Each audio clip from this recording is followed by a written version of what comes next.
Hello friends, मेरा नाम अंकित कुमार और आपका स्वागत है साइबर लर्निंग चैनल में। तो आज हम बात करने वाले हैं लॉ ऑफ केमिकल कॉम्बिनेशन के बारे में। अब हमने some basic concept of chemistry chapter 1 start किया था। अब दूसरी वीडियो देख सकते हैं हमारी। आज ये 5th पार्ट है जिसमें बात करेंगे लॉ ऑफ केमिकल कॉम्बिनेशंस के बारे में। तो mainly 5 law of chemical combinations होते हैं। मतलब केमिस्ट्री में कोई आइटम और मॉलिक्यूल कंबाइन किस तरीके से होता है, कौन कौन से लॉज फॉलो करता है, वो सब इसमें जानना है।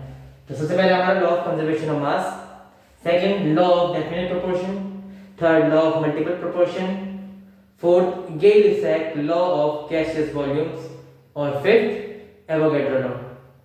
सारे अलग अलग साइंटिस्ट ने दिए हैं और अपने अपने हिसाब से भी बाद में प्रूव भी किए गए हैं अलग अलग तरीके से। ओके, चलिए इसके बारे में बात करते हैं। तो हमारा फर्स्ट है law of law of conservation of मास। ये सबसे पहले दिया था एंटोनी लेवोइसियर ने। तो इसका कहना क्या था, that matter can neither be created nor be destroyed in a chemical reaction। इसमें बोला गया था कोई भी मैटर जो होता है वो ना ही कभी एक्स्ट्रा क्रिएट होता है, ना ही एग्जिस्टिंग मैटर डिस्ट्रॉय होता है। मतलब ये actually law of conservation of मास ये है कि इस पूरी दुनिया में, ब्रह्मांड में कहीं पे भी कोई भी जो मास है वो ना ही कभी एक्स्ट्रा आया है और ना ही कभी कोई मास डिस्ट्रॉय हुआ है। एक्चुअली एक जगह से मतलब एक एटम से दूसरे एटम में कन्वर्ट हो जाते हैं। नॉर्मल एग्जांपल इस तरह से कि सबसे सिंपल एग्जांपल है H2 + O2 gives H2O। अब 10th क्लास में बैलेंसिंग की होगी तो यहाँ पे 2 लगता है, सॉरी यहाँ पे 2 लगेगा, यहाँ पे 2 लगेगा। तो बैलेंसिंग के अकॉर्डिंग अब जितना यहाँ पे H2 होना चाहिए उतना ही सेम वहाँ पे भी होना चाहिए, और जितना यहाँ पे O2 हो उतना ही सेम यहाँ पे भी होना चाहिए। तो इस तरह से 2H2 हो गया, O2 O × 2 आ गई। तो मतलब कहने का मतलब है कि जो भी कोई मास है, जितना मास पहले होना चाहिए उतना ही मास बाद में होना चाहिए। कोई भी एक्स्ट्रा मास नहीं क्रिएट होगा, ना ही कोई यहाँ पे का जो मास है वो डिस्ट्रॉय होगा। बस केमिकल कंपोजिशन में चेंज आता है। ये H2 और O2 दो गैसेस हैं, आगे जाके बन जाती है H2O। कभी गैस के फॉर्म में तो कोई लिक्विड के फॉर्म में होता है। तो अलग अलग हिसाब से बनते हैं सारे। तो ये है law of law of conservation of मास जो एंटोनी लेवोइसियर ने दिया था, और इससे बहुत सारी चीजें आगे प्रूव हो पाई केमिस्ट्री में। और 10th क्लास में जो बैलेंसिंग की क्वेश्चन थी वो भी इसी लॉ पे बेस्ड थी, और 9th क्लास में पढ़ा इसके बारे में, एंटोनी लेवोइसियर ने बताया था। पर 9th क्लास में इसका साइंटिस्ट के बारे में नहीं बता रखा, इसलिए इस चैप्टर में बता रखा है 11th में। ठीक है, तो मास can neither be created nor be destroyed in a chemical reaction. जब कोई केमिकल रिएक्शन करेंगे तो मास कभी भी क्रिएट नहीं हो सकता, ना ही डिस्ट्रॉय हो सकता है। तो फिर देखिए लॉ ऑफ डेफिनेट प्रोपोर्शन में ये सबसे पहले बताया था जोसेफ प्राउस्ट ने, साइंटिस्ट फ्रेंच केमिस्ट थे। उन्होंने बताया था, उन्होंने बोला कि irrespective of their source a given compound always contain the same element in same proportion. किसी भी केमिकल कॉम्बिनेशन में जब भी दो एलिमेंट कंबाइन होते हैं, वो चाहे कहीं से भी सोर्स से लोगे, ब्रह्मांड में कहीं से भी लेकर आ जाओगे, वो हमेशा सेम प्रोपोर्शन में ही मिलेगा हमेशा। ओके, तो इसके बारे में बता रखा है। तो ऐसे कुछ एक एग्जांपल है हमारे एनसीईआरटी बुक में, ये वाला जिसमें कॉपर ऑक्साइड और क्यूप्रिक कार्बोनेट है। तो इसमें कॉपर, ऑक्सीजन और कार्बन उसकी परसेंटेज दे रखी है। तो हम देख सकते हैं कि इसमें नेचुरल में मतलब नेचुरल सोर्स जो है और सिंथेटिक सोर्स है, दोनों दोनों सेम पाया जा रहे हैं। तो हम इससे हमें पता चला जोसेफ प्राउस्ट में कि किसी भी गिवन कंपाउंड में जो भी हमने देखा कि नेचुरल सोर्स और सिंथेटिक सोर्स दोनों में हमें सेम नंबर ऑफ परसेंटेज मिल रही है, कॉपर की, ऑक्सीजन की और कार्बन की। तो कॉपर, ऑक्सीजन, कार्बन की सेम प्रोपोर्शन मिल जाए, नेचुरल सोर्स हो चाहे सिंथेटिक सोर्स हो। तो इसीलिए इसी एक्सपेरिमेंट से जैसे जोसेफ ने बताया कि चाहे हम कहीं से भी कोई भी सोर्स से ले आए, पर जो कंपाउंड हमको मिल रहा है एक्चुअली, मतलब हमने क्यूप्रिक कार्बोनेट नेचुरल सोर्सेज से मिला है, या फिर किसी दूसरे प्लेनेट से मिला है, या फिर अर्थ में कहीं पे है, या फिर बनाया गया है लैबोरेटरी से, किसी भी चीज से, तो उसका जो मास होगा, परसेंटेज जो मास होगा हर एक कंपाउंड का, उसके अंदर जितने एटम्स हैं उसका जो परसेंटेज होगा वो हमेशा सेम होगा। तो ये था लॉ ऑफ डेफिनेट प्रोपोर्शन।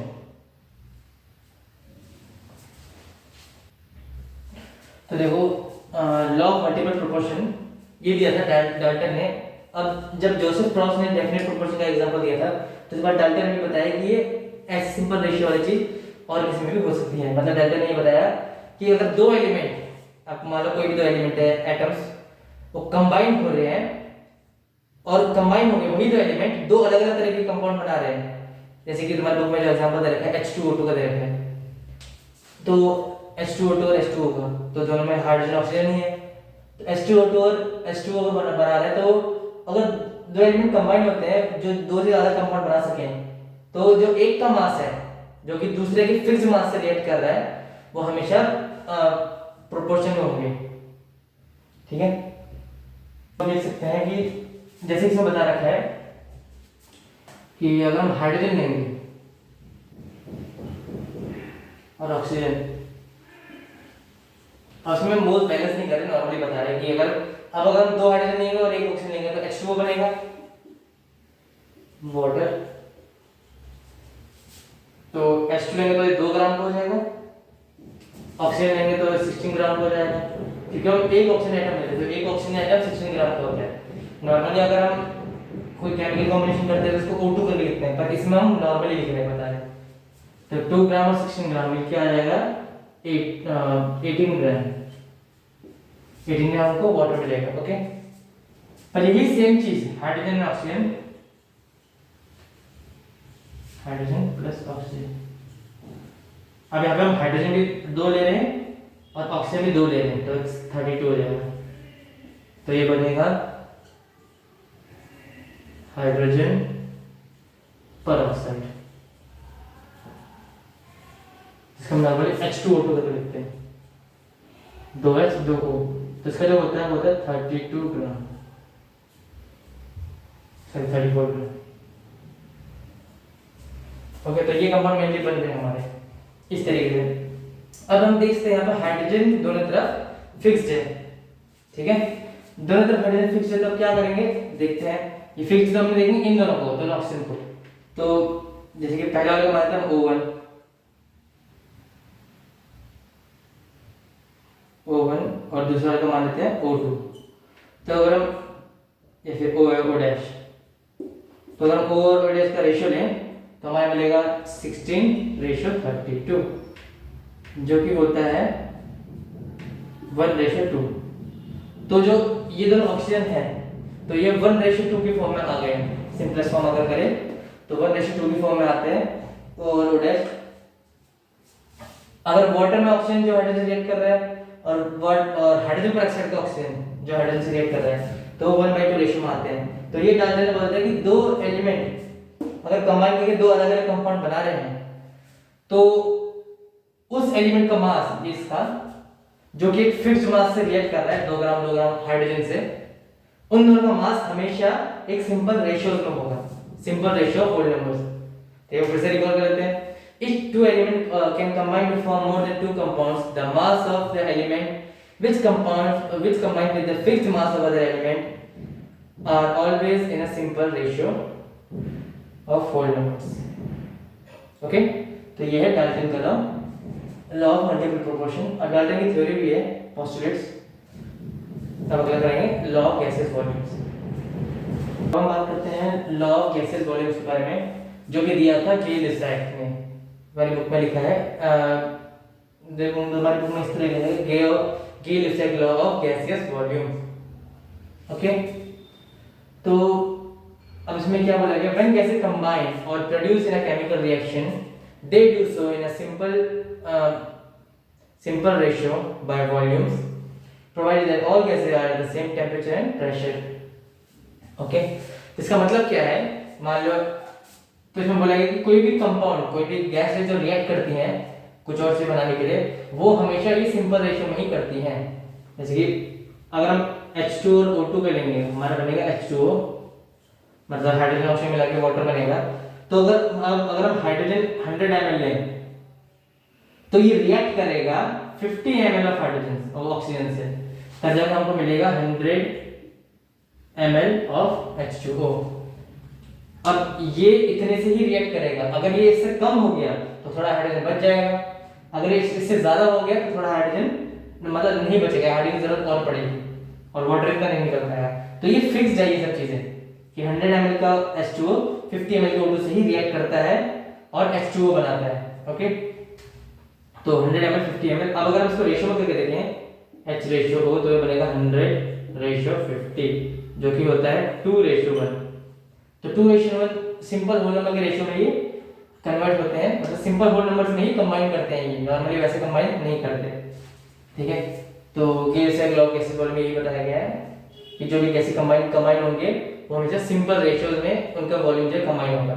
यानी कुछ ये 100 ml जो है ये रिएक्ट करेगा 55.63 ml से, इस तरह के कुछ ऐसा नहीं होता है, ये जो है हमेशा सिंपल रेशियोज में ही होंगे होल नंबर्स में। हाँ, तो इससे हमको मतलब ये बिल्कुल ऐसा ही है, लॉ ऑफ डेफिनेट प्रोपोर्शन की तरह, बस फर्क ये बताया है कि इसमें जो है ना मतलब जिसमें रेशियो बता रखा है उसमें फिक्स रेशियो में थे कंपाउंड्स, आपसे फिक्स रेशियो में गैसेस वॉल्यूम्स है, तो इसलिए ये स्पेशली गैस के लिए निकालता है गिब्स है, तो इस तरह रिएक्शन भी बताता है। तो अगला है एवोगैड्रो लॉ। तो फिफ्थ लॉ है एवोगैड्रो लॉ। अब एवोगैड्रो लॉ में क्या बोला गया है, equal volumes of all gases at the same temperature and pressure should contain equal number of moles.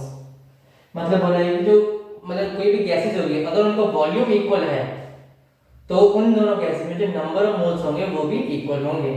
ठीक है, तो ये नॉर्मल मतलब सिंपल है इनका एवोगैड्रो लॉ है। Equal volumes of all gases at the same temperature pressure should contain equal number of moles.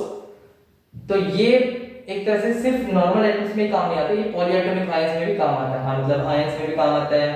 Normal जो volumes जैसे कि O2 H2 कार्बन क्लोरीन ये सब इन सब में काम आता है। एक इक्वेशन है जिसको हम बोलते हैं ideal gas equation, PV = nRT, जहाँ पे P होता है प्रेशर, V होता है वॉल्यूम,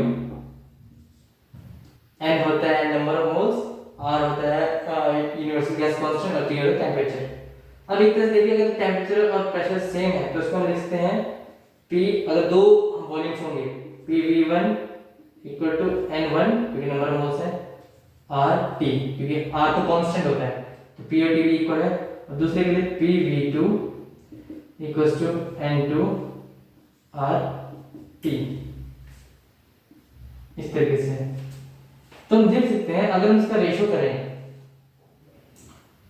तो नॉर्मल जो V1 जो है N1 के बराबर होगा, मतलब V1/V2 N1/N2 के बराबर आएंगे। ओके, तो अगर हम वॉल्यूम हमारे इक्वल है तो V1 V2 जो अगर इक्वल है तो N1 N2 भी इक्वल होंगे। तो इस तरीके से एवोगैड्रो निकालता है। वैसे अभी नहीं पढ़ना है, इसमें मेनली फिजिक्स में पढ़ना है, इसमें नहीं पढ़ना। ओके, तो एवोगैड्रो लॉ इस तरीके से है, equal volumes of all gases at the same temperature pressure should contain equal number of moles. H2 अगर 3 मोल है और O2 मतलब H2 और O2 का अगर वॉल्यूम इक्वल है तो उनमें नंबर ऑफ मोल्स भी इक्वल होंगे। याद रखना, इस तरीके से हमारा बनता है लॉ सारे। तो ये 5 केमिकल कॉम्बिनेशन के लॉ है। अब अगला आएगा डाल्टन्स पोस्टुलेट्स, जिसमें एटम्स के बारे में बताया था, atomic theory.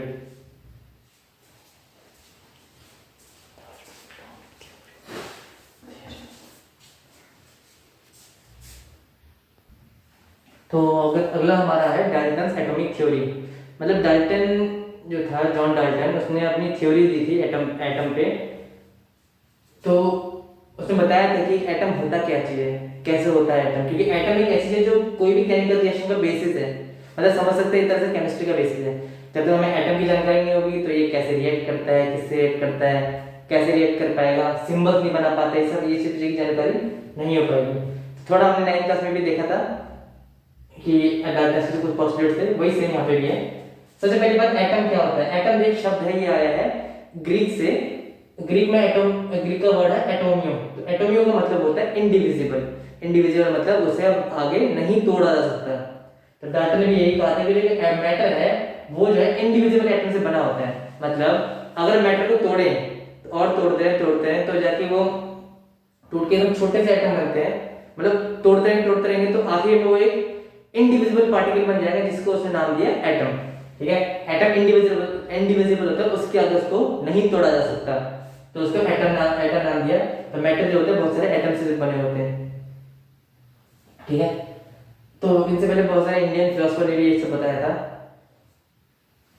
All atoms of a given element have identical properties in atoms of different element, different mass. Consider करते देखो, एक हाइड्रोजन है यहाँ पे एक एटम, और एक हाइड्रोजन एक और एटम। तो ये जो दो हाइड्रोजन है ये सेम एलिमेंट के हैं, मतलब जो एटम है, दो एटम है, सेम एलिमेंट हाइड्रोजन के दोनों। तो अगर सेम एलिमेंट के हैं तो ये बोला है डाल्टन ने कि इन दोनों का जो मास होगा, मास भी हमेशा सेम होगा, सेम मास होगा, और सारी जो प्रॉपर्टीज आइडेंटिकल प्रॉपर्टी वो सेम होगी, डेंसिटी और जो केमिकल कॉम्बिनेशन इसके आयनेशन एंथैल्पीज है वो सब के सब हमेशा सेम होगी। Ionisation enthalpy, electronegativity, electron enthalpy, जो भी सारी केमिकल और फिजिकल प्रॉपर्टी इनकी सेम होगी, ओके। तो ये बोला था सेकंड पोस्टुलेट में। और अगर ये दूसरे हैं, मतलब हाइड्रोजन ले लो और दूसरा ऑक्सीजन ले लो, तो इन दोनों की प्रॉपर्टीज कभी भी सेम नहीं होंगी, ये हमेशा डिफरेंट होंगे। मतलब अगर हमारे पास दो एटम है डिफरेंट एलिमेंट्स के, तो वो हमेशा डिफरेंटली ही, मतलब एक दूसरे की प्रॉपर्टी एक दूसरे से अलग ही होगी, ओके। थर्ड क्या बोला है, compounds are formed when the atoms of different element combine in fixed ratio. अब अगर हम H और H को जोड़े, इसको ऐसा होता नहीं जाता, H और H जोड़े तो H2 बनता है, तो एक कंपाउंड नहीं कहलाएगा, ये वो मॉलिक्यूल कहलाएगा एक तरह से। पर मेनली बोलेंगे अगर हम डिफरेंट एटम्स को जोड़े, मतलब H2 और O2 डिफरेंट एटम्स हैं एलिमेंट्स के, तो इसको अगर हम जोड़े तो हमको H2O मिलेगा, बैलेंस नहीं किया गया था, ऐसे ही लिखा है। तो ये एक एलिमेंट का और ये दूसरे एलिमेंट का, ये दोनों जुड़ते हैं तो H2O बनता है। तो इस तरीके से जो डिफरेंट एलिमेंट्स हैं, डिफरेंट एलिमेंट्स आस-पास साथ में जुड़ के एक कंपाउंड बनाते हैं हमेशा, और ये हमेशा फिक्स रेशियो होंगे। मतलब अगर मैं ये कर रहा हूँ, मतलब इसका कर रहा हूँ, और ये बेसिक कर देते हैं, तो ये 2 है, ये 16 ग्राम, तो 2:16 करोगे तो आएगा 1:8। अब वाटर का कोई सा मॉलिक्यूल ले लो तो वो हमेशा 1:8 ही आएगा, मतलब जो 1:8 है ये वाटर का रेशियो है, जिसमें हाइड्रोजन ऑक्सीजन का रेशियो बता रखा है 1:8। ऐसे हम H2SO4 का ले लेते हैं, H2SO4, हाइड्रोजन का मास है यहाँ पे 2, सल्फर का मास है 32, ऑक्सीजन का मास है 64, तो इसका रेशियो क्या बन जाएगा 1:16:32, इसका रेशियो। और सल्फ्यूरिक एसिड का कोई सा भी कंपाउंड होगा, जिस तरीके से भी सल्फ्यूरिक एसिड मिलेगा, तो जैसे कि डेफिनेट प्रोपोर्शन बताया था जोसेफ टॉर्श के द्वारा कि जो भी कंपाउंड चाहे H2SO4 में कहीं किसी भी सोर्स से मिलेगा, उसमें रेशियो तो यही होगा और परसेंटेज भी इतनी ही होगी हर चीज में। तो कंपाउंड ऑफ फॉर्म में एटम और डिफरेंट एलिमेंट कंबाइन है फिक्स रेशियो। जब फिक्स रेशियो वाली चीज फिक्स रेशियो में हमेशा कंबाइन होते हैं, तब जाके हमारा कंपाउंड बनता है। अगला है atom can either be created और destroyed in a chemical reaction. अब इससे पहले एंटोनी लेवोइज़ियर ने दिया था law of chemical combination, sorry law of conservation of mass, जिसमें मैंने बताया था कि एटम जो होते हैं, मतलब कोई भी चीज मैटर के अंदर कोई चीज जो पार्टिकल होते हैं वो कभी भी डिस्ट्रॉय नहीं होते और कभी भी एक्स्ट्रा क्रिएट नहीं होते। तो डाल्टन ने भी ये बताया कि किसी भी केमिकल रिएक्शन में कोई एटम, उसने एटम के हिसाब से बताया कि जो ये एटम है ये कभी भी डिस्ट्रॉय नहीं होता। अगर एक हाइड्रोजन का एटम है, वो में से एक हाइड्रोजन का एटम ही रहेगा, वो कभी डिस्ट्रॉय नहीं होगा, ओके। ऑक्सीजन का एटम वो कभी डिस्ट्रॉय नहीं होगा, बस वो या फिर होगा कुछ पार्टिकल्स, कुछ ऑक्सीजन एटम रिएक्ट करेंगे, कुछ ऑक्सीजन एटम रिएक्ट नहीं करेंगे, हो सकता है चले रिएक्ट करके गैसेस फॉर्म में चले जाए या फिर नॉर्मल वाटर बनाए, तो उनका अपना अलग अलग काम है। तो इसमें बोला कि कोई भी पार्टिकल एक्स्ट्रा नहीं आता और कोई भी पार्टिकल, मतलब कोई भी एटम जो है वो डिस्ट्रॉय नहीं होता। Atom can either be created not be destroyed in a chemical reaction. तो ये कुछ पोस्टुलेट्स से डाल्टन ने, जिसमें डाल्टन ने एटम की पिक्चर बताई थी कि एटम किस तरीके से है, ओके। तो इस ऐसे ही चैप्टर सेकंड चैप्टर में स्ट्रक्चर ऑफ एटम के बारे में लिख लीजिए।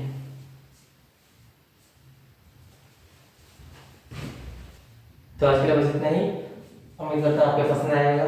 तो उसको लाइक करें, शेयर करें, सब्सक्राइब करें मेरे चैनल को साइफाई लर्निंग। अब ऐसी और वीडियोस लाते रहेंगे। धन्यवाद।